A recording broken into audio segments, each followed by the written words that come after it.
What is up, everybody? We are back for another topic. We got my good friend here, Tony Ng, on the call with me today, who's got maybe a pretty important topic of what's going on in the marketplace right now, especially for both sellers and buyers. Yeah, Kevin, as a consumer or as a person in your database, I've been noticing that your team's been sending a lot of emails about off-market deals. Now, someone who's not familiar with the industry just yet, I want to kind of understand, what does off-market deal means? Yeah. So off-market basically is a property that is for sale, but is not fully on the market. And what I mean by not being fully on the market, typically when you do list your house with a real estate agent, you're going to have a listing agreement, and you're also going to start to publish the property onto what we call the MLS. So we are required by the California Association of Realtors and also the National Association of Realtors. When we sign a listing agreement, we literally have 24 hours to put that listing into the multiple listing service. Now, a seller can opt out and not put that property on the multiple listing service. And there's a separate form that they would have to sign. But basically, a lot of these off-market deals that we've been promoting, we do have a good amount of sellers, for whatever reason, they just don't want to put properties onto the market. Whether it be them just not wanting people to come in, they're not 100% ready yet to put the property on the market, but they might tell us, say, hey, if you do have a buyer that is willing or interested in purchasing my property now, bring them over. So that's why you are getting a lot of emails from my team in regards to some of these off-market deals that we do have. Interesting. So as a seller, right, is there a disadvantage or advantage in putting your house only off market and not onto the market? Yeah, I mean, there's definitely going to be some risk involved. It's not something that I would ever really recommend a seller to do. And the real big main reason is because, if we're trying to sell a property for a seller, our main objective or our goal is to get the seller the highest price possible. And the only way to really do that is to really bring as much exposure onto a property so we can get more buyers to look at it, maybe even have potentially multiple buyers bidding on the property, especially as crazy as you've maybe have seen the marketplace, because there is no inventory. Buyers are just jumping on top of each other and going to extreme lengths to get their offer accepted. And we've seen some crazy numbers that buyers are willing to put a price tag on a home. So I would say there's definitely a little bit of a disadvantage for a seller if they don't put their property onto the market and they decide to go the off-market route. Now, there's also one other thing is, there is this big convenience factor. So over the past few years, there's been a lot of attention towards what we call iBuyer programs. Zillow came out with theirs. There's also Redfin, OfferPad. What else is there? There's a few other companies out there, but there's plenty that are going directly to sellers and asking them, hey, why don't you just sell your property to us off market? The convenience is nobody's coming inside the house. Some of them are even offering, hey, you can stay in the property for X amount of days. So it alleviates the stress for a lot of sellers. Because, it's funny that you even mentioned this, because yesterday I talked to a seller and she was like, and this was up in Northern California. We're down here in the LA marketplace. She was like, well, Kevin, I got this offer from my tenants. They're offering me a good price. And I'm like, well, I don't know if that's a good price. She's like, well, this house down the street listed for this. It's the same model match as what I have. And, I might just take this. And I told her, well, you might be leaving money on the table. So I did connect her with another real estate agent up there who does, a good amount of business. And he was like, hey, look, the property was listed, I think it was 1.495. The offer she got on her property off market was 1.525. So I was like, well, I can't tell you because I don't work that marketplace. I don't know if that's a good offer or not. Get in touch with the local real estate agent. They'll be able to tell you. That property that was listed that's in escrow is in escrow at like 1.8. So if she would have took 1.525, she left a few $100,000, almost 300,000 on the table, like that she wasn't going to get. So that's a very clear advantage, disadvantage potentially that you could leave as a seller.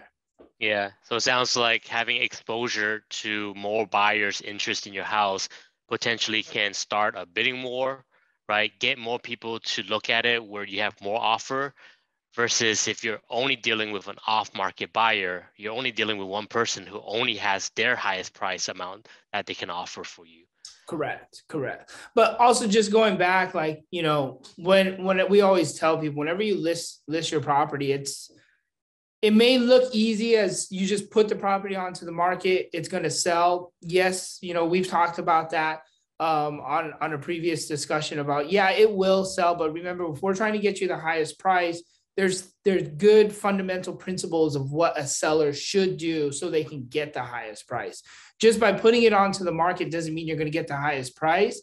There are other things that we want to do to make sure that we give the best impression to any buyer walking in for the first time. But, you know, she was even already just telling me, she's like, well, I don't want to deal with the pressure and the anxiety of like getting everything ready. So I've seen multiples of people that will forego all of that and just get a quick, easy deal done right away. So is it worth leaving some money on the table? I don't own the property. The sellers are always the one that gets to make that final decision.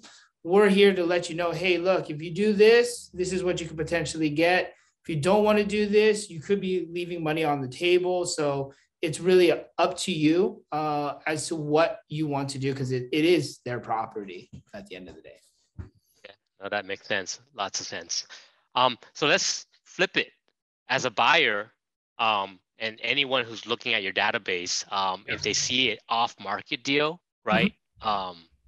Is this something that we should react to it and really check it out and have interest? Because what's the advantage of me being the first person to look at something that's off market?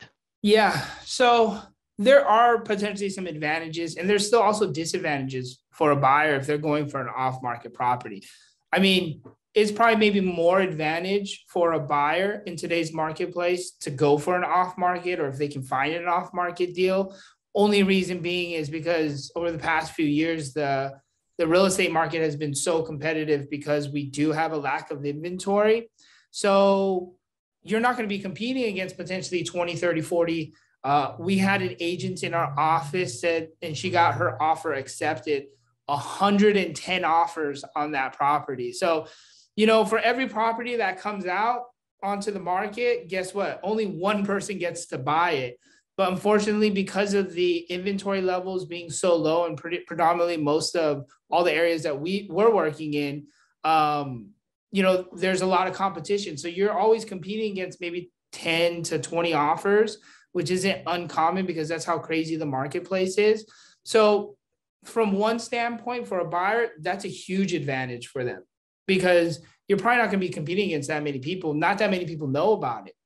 But there could be a potential disadvantage as well, too, because if a seller is looking for a premium price and you're willing to give it to them, you could be potentially paying more than what the market would have bared as well, too. But, you know, it's one of those very dicey things.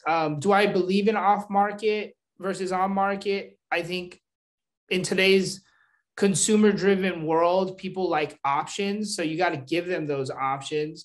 Do I think putting it on the market is always going to be the best scenario? I do think so. For a buyer, if they go off market, they purchase a property at a very high premium, like I said, you could be paying more than what the market was going to be willing to bear. Is that worth it? Because you don't have to compete against other buyers. It's going to be a risk on both sides. Yeah. Yeah, no, I can see that, potentially being able to be the only one putting off offer on a home, definitely an advantage, but I'm gonna have to probably pay a premium because the seller's probably gonna have a high price in the get-go from the when the house is on sale. Correct. So Correct. how often do off-market properties come available for your team to share? Um, it happens a little more often than not. Actually, coming to fruition and putting in a deal, it is a very small percentage. I would probably say less than 5% of the entire like total sales volume that we typically will do will happen off market. It is one strategy for us to help buyers locate properties that are off market. It's not something that we can pull off every single time, but there are ways that we can strategize in order to potentially give more options to a buyer. I mean, really, that's what we're trying to do is give any consumer as many options as possible for them to choose. It's not so like black and white as what it was before. And it's also just kind of like going a little bit outside the box, being a little bit more creative in a very challenging marketplace, such as the one that we're in right now, especially if you're a buyer. So having those different avenues for people to try or for us to try to execute on just opens up the potential options anybody would eventually have. Yeah. Right. So that's great to know. I guess anybody who's receiving your off-market opportunities is worth giving you guys a call just to understand if that property is something that ideally will work for me as a buyer or for your database consumer. So Correct. once again, would you like to share where we can look out for these off-market database information? Yeah, just send an email if you want to enter into our database. My email is Kevin Kwan, so KEVIN KWAN at C21. So that's the letter C and then the numbers 21. And we'll leave it down below. You guys can just send me an email, say, hey, can I get added to your database? And then if we do have off-market deals or just even properties that are going to be coming onto the market, maybe the seller is in the process of getting it ready, we update our entire database so then they're apprised of everything that we're doing in today's market. Awesome. Well, as usual, thank you very much for the knowledge and looking forward to speaking to you again. All right, we'll see you guys next time.